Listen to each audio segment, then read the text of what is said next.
गौतम बुद्ध एक स्थान पर बैठकर साधना में लीन थे। कुछ देर के पश्चात उन्होंने अपनी आंखें खोली तो अपने प्रिय शिष्यों को अपने सामने पाया। सभी शिष्य गौतम बुद्ध से कुछ जानने के लिए आकुल थे। एक शिष्य ने आगे बढ़कर कहा, भंते, हम ये जानना चाहते हैं कि उपदेशों का वास्तविक मूल्य क्या होता है। शिष्यों को संबोधित करते हुए गौतम बुद्ध बोले, यह आवश्यक नहीं कि कोई भी साधु या संत पूर्ण व्याख्या करके ही उपदेश दे, बल्कि वे किसी भी कार्य अथवा इशारे मात्र से भी उपदेश का महत्व समझा सकता है।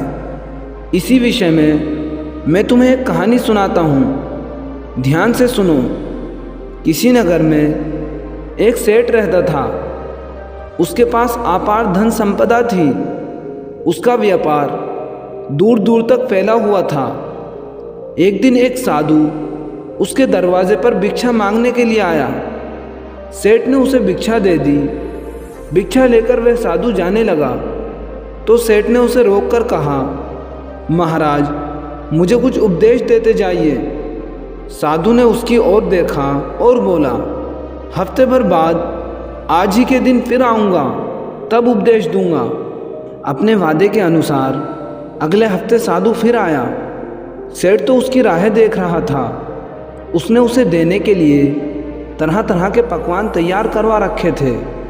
साधु ने उसके आगे अपना कमंडल कर दिया, लेकिन सेठ जैसे ही उसमें पकवान डालने को हुआ कि उसका हाथ वहीं का वहीं रुक गया।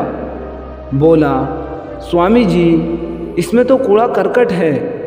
तो साधु ने प्रश्न भरी निगाह से उसकी ओर देखा। सेठ ने कहा, इसे साफ कर दीजिए। साधु ने उसे झाड़ पोंछ दिया। सेठ ने उसमें खाने की चीज़ें डाल दी। भिक्षा लेकर साधु जाने लगा तो सेठ ने कहा, महाराज, आप तो जा रहे हैं, क्या भूल गए? आज आपने मुझे उपदेश देने का वचन दिया था। साधु बोला, अरे, क्या तुम्हें उपदेश नहीं मिला? तो सुनो, मेरे कमंडल में जब गंदगी थी तो तुमने उसमें खाने की चीज़ें नहीं डाली, उसे साफ करा दिया। इसी तरह तुम्हारे अंदर भी क्रोध, मोह, कितनी बुराइयां भरी पड़ी हैं। पहले उन्हें साफ करो, तब कुछ पा सकोगे। तब सेठ को साधु के उपदेशों का मोल समझ में आया और उसने उसको अपने जीवन में ढालने का निश्चय कर लिया। आपने इस कहानी से क्या सीखा है, हमें कमेंट में ज़रूर बताइए।